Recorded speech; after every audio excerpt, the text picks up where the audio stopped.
Okay, so today we will hear the testimony of Mr. or former Undersecretary Roberto Bernardo. Kindly stand up so your oath will be administered by the Director General of the group. Do you swear or affirm to tell the truth, the whole truth, and nothing but the truth in this proceeding? Thank you. You may take your seat. Thank you. Are you ready to make your statement? Yes po, Mr. Chair. You may proceed.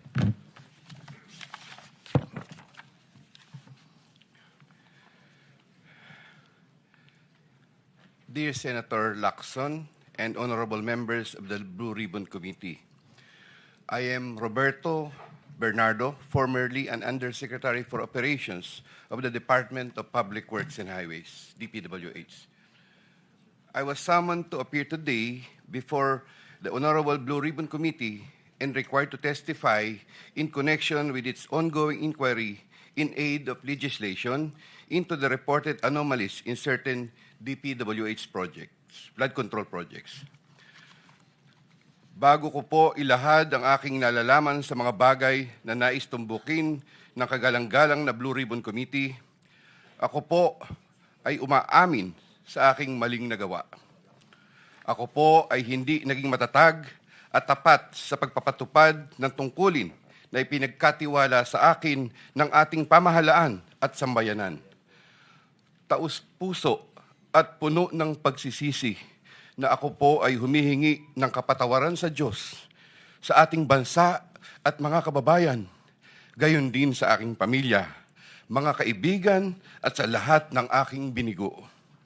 Nakagawa po ako ng pagkakamali at pinahintulutan ko po ang aking sarili na maging kasangkapan sa pagpapatupad ng isang masamang gawain. Handa po akong gawin ang lahat ng nararapat upang maiwasto ang aking kamalian at maiwasan na ito'y mangyaring muli. I wish to assure the Honorable Blue Ribbon Committee of my full cooperation with the investigation. I am submitting an affidavit outlining my knowledge and of and involvement in certain events material to the subject of investigation. Moreover, I will disclose and expound on related incidents within my personal knowledge, mindful not only of the materiality of my testimony, but also of my rights, as well as fearful of what effects my disclosures will have on my family's safety and well-being. I have applied before the Department of Justice for coverage as a state witness under Republic Act No. 6981, otherwise known as Witness Protection, Security and Benefit Act. I hope the Honorable Blue Ribbon Committee will find merit in my application and favorably endorse the same to the DOJ.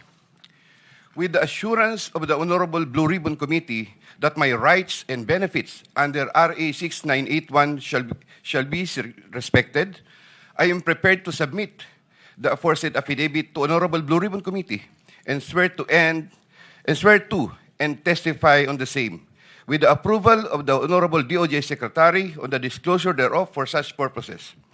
The highly sensitive nature of the disclosures made in my affidavit cannot be stressed enough.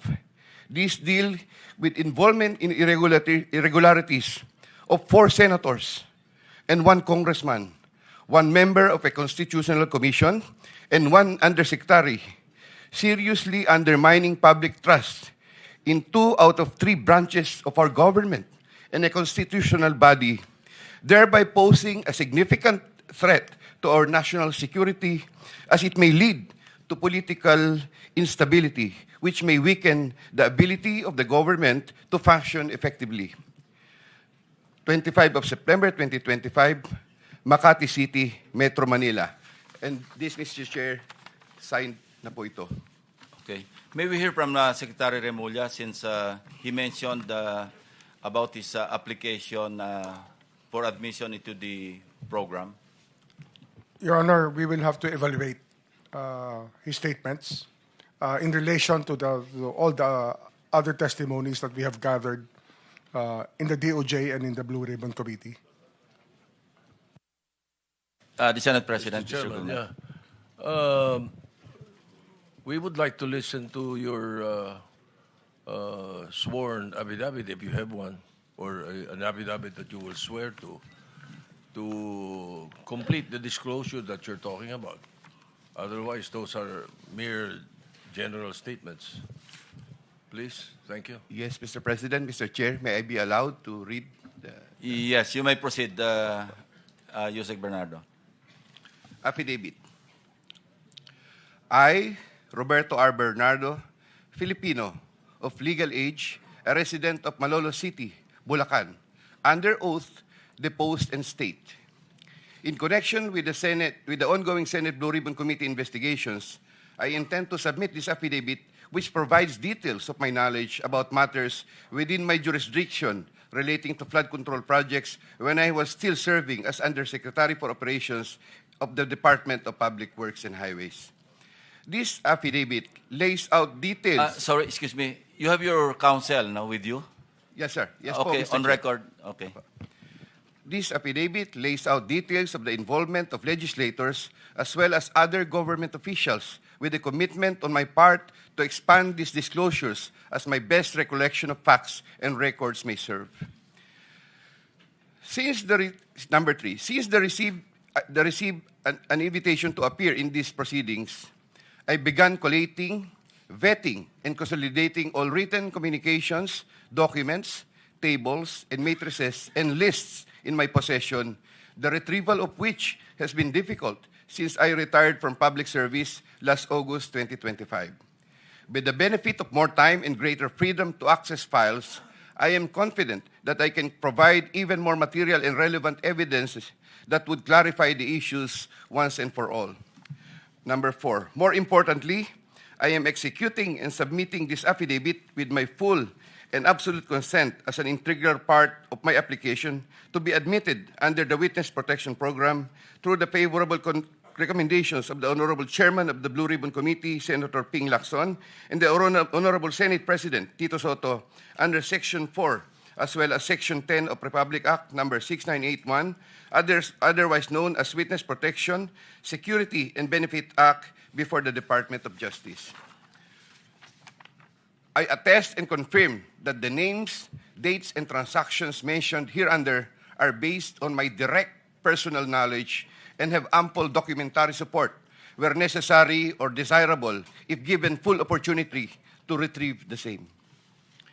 Background facts.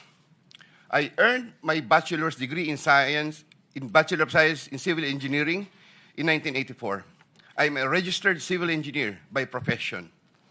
In the year 1985, I began my 40-year stint in the DPWH as a laborer. I then climbed the ranks through the years as Associate Civil Engineer, Engineer 2, Engineer 3, and as Assistant District Engineer, Assistant Regional Director.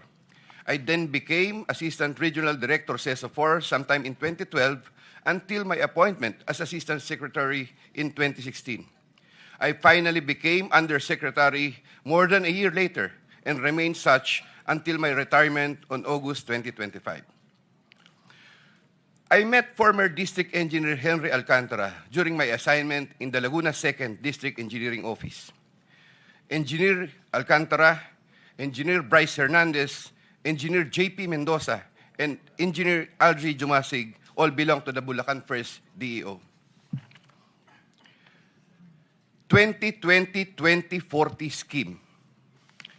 Sometime after the State of the Nation address of President Ferdinand Bongbong Marcos Jr. in July 2025, and while I was already on sick leave, I heard from Secretary Bunoan for the first time that Engineer Alcantara, Engineer Hernandez, Engineer Mendoza, and Engineer Dumasig were engaged in contracting activities using the licenses of other contractors. Subsequently, Engineer Hernandez confirmed this arrangement through one of the legislative hearings and by other contractors whose license they used. According to Bryce Hernandez, their sharing is 20-20-20-40% from these activities. My understanding is that they had prepared and signed documents for purposes of collecting payments, which they then apportioned the profits amongst themselves. However, I must admit that I have no personal knowledge on the exact actions they took to accomplish this scheme, and I can only be asked general questions on the systems in place that would have allowed this modus operandi to happen. I categorically state that I have neither knowledge nor participation in these business activities, which were entirely done by Engineer Alcantara, Engineer Hernandez, Engineer Mendoza, and Engineer Dumasig on their own. Ghost projects. At about the same time, after the 2025 SONA, I also heard for the first time that aside from the 2020-2040 scheme, were flood control projects, ghost projects, for which Engineer Alcantara, Engineer Hernandez, Engineer Mendoza, and Engineer Dumasig were also responsible. These were confirmed later by Secretary Bunaan during a separate legislative hearings. I called up Engineer Alcantara to ask him about these flood control ghost projects. He denied any participation. Subsequently, he likewise told me that he even convened the officers of Bulacan First DEO to confront them about these ghost projects, and that some officers, it was Engineer Hernandez, who was the primary person responsible for the same. In the exact words of Engineer Alcantara, si Bryce po yan. I categorically state that I have neither knowledge nor participation in these flood control ghost projects. Congressman Zaldico. My personal knowledge regarding Congressman Zaldico are set out as follows. Congressman Zaldico one time called me to say that he met Engineer Alcantara and wanted to confirm, maayos bang kausap si Engineer Alcantara? To which I replied, maayos po. Engineer Alcantara then told me that Kong Zaldico was asking for a 25% commission, and out of that amount, 2% was to be shared equally between Engineer Alcantara and myself. In his exact words, boss, hati na tayo sa 2%. Furthermore, Engineer Alcantara would tell me every time that he made deliveries of cash to Congressman Zaldico in compliance with his commitment to Congressman Zaldico.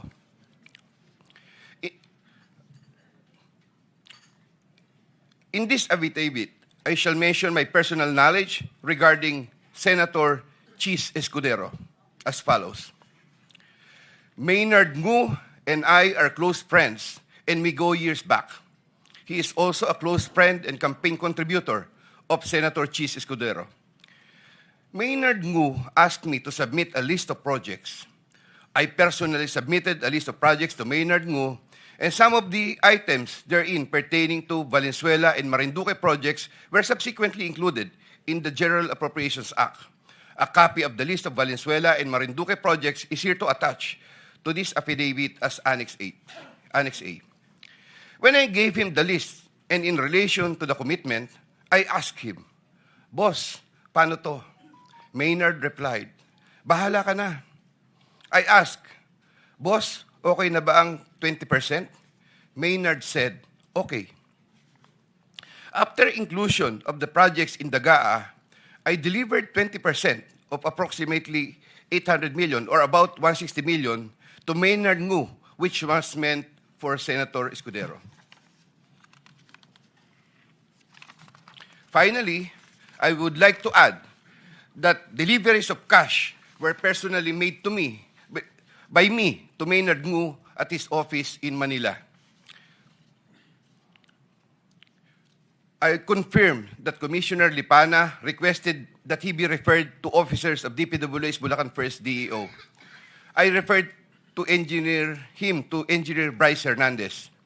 I have no personal knowledge if they were able to secure a project in Bulacan First DEO. Furthermore, and subject to possible referral to an executive session upon the approval of the Honorable Chairman, I attest to the broader systemic issues in DPWH that are widespread. My statements hereunder are based on personal knowledge and direct interactions with the personalities involved with great risk to my safety and that of my family members. I confirm the following. Yusek Trigiv Olaybar of DepEd. Yusek Trigiv Olaybar used to work for Senator Ramon Bong Revilla and Senator Sani Angara before his appointment as Yusek for the Department of Education. Sometime 2010, I met for the first time Yusek Olayvar, who was then working in the office of Senator Bong Revilla. Later, I learned that he transferred to the office of Senator Edgardo Angara and then later to Senator Sani Angara. Sometime 2024, Yusek Olayvar personally called me for a meeting to discuss about unprogrammed appropriations, supposedly for the office of the Executive Secretary. In the said meeting, he requested me to submit a list of projects. After the meeting, I asked Bulacan First DEO to prepare a list of projects for funding. Thereafter, Engineer Alcantara submitted a list of projects worth 2.85 billion. Here to attach as Annex B is a list of those projects. Subsequently, I submitted this list to Yusek Olayvar. Yusek Olayvar told me that the commitment is 15%. In his words, boss, 15 yan. Thereafter, the DPWH received a special allotment release order for 2.85 billion for the projects listed in Annex B. Engineer Alcantara, from time to time, would collect and deliver the agreed 15% commitment to me, which I delivered or caused to be delivered to Yusek Olayvar in Magallanes, Makati, and other places.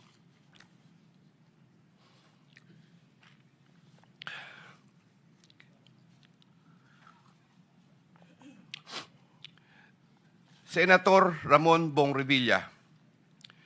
Sometime in the year 2024, Senator Revilla and I met where I gave him a list of projects given to me by Engineer Alcantara.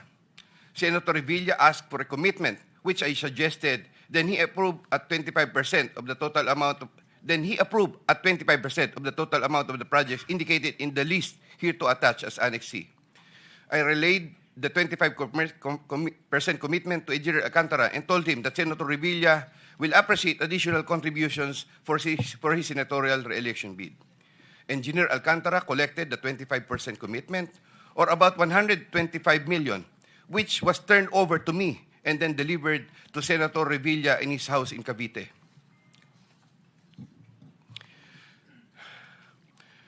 Senator Nancy Binay.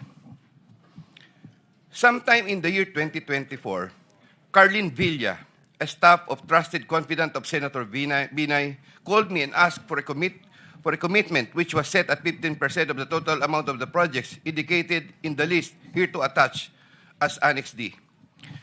I relayed the 15% commitment to Engineer Alcantara. Engineer Alcantara collected 15% commitment, or about 37 million, which was turned over to me and which I then delivered to Senator Binay at a house in Quezon City. Given the complexities of the transactions and personalities involved, I humbly reserve the right to submit a supplementary affidavit if warranted in the premises. I attest to the truth of the foregoing statements based on my personal knowledge and authentic records. In witness or hope, I will be affixing my signature this day of September 2025 here. Mr. Chair. Yeah, kindly sign your affidavit in the presence of everybody.